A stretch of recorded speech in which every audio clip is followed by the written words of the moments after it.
caladinha aqui, só ouvindo. Tá? Depois eu vou trazer aqui o dado do DIEESE, que vai corroborar com o que eu estou dizendo. Mas o grande barato é isso.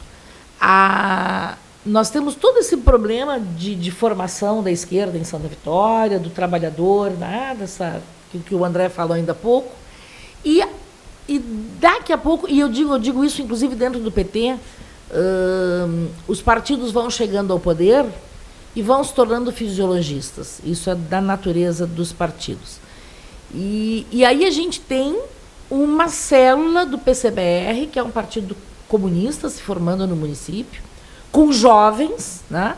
Porque os partidos mais tradicionais já não têm mais jovens, o PT praticamente não tem, e o PSOL ainda tem alguns, mas também...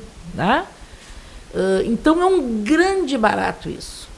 Porque a tua fala, Henrique, de mais radicalidade, de comunista mesmo... Para não jogar as pessoas no colo da extrema-direita. E com fundamento e com teoria...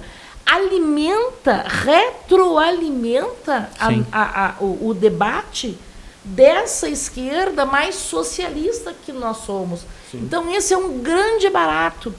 E isso é uma coisa para se pensar também, que Santa Vitória está num processo de mudança. Apesar da gente estar nesse retrocesso do governo municipal, a gente tem reflexo de uma universidade pública federal no município, tá? Que também é projeto do governo Lula. E isso que está acontecendo aqui, que tem acontecido nesse grupo pequeno ainda, que está se reunindo para discutir a escala 6x1, nós estamos discutindo teoria política. Nós estamos fazendo um exercício filosófico, um pensar. E é um enriquecimento muito grande. Então, esse debate mais duro, mais empolgado, esse é um grande barato. Isso é muito legal, está acontecendo ao vivo. Não, a gente tem que debater, né? Claro! Normal, né? Só carinho na cabeça. Chegar no imposto, mas com tá. companheiros e companheiras de esquerda, não posso dizer o que eu penso, bueno. Mas isso é um então, mas isso que acho que isso é bom, isso é bom. Mas é isso que pode, que deve, porque esse é o grande barato.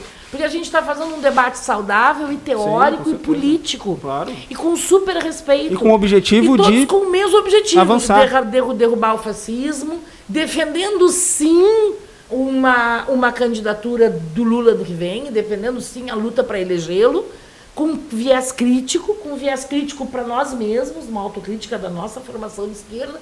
Isso é um grande barato. Até porque tem setores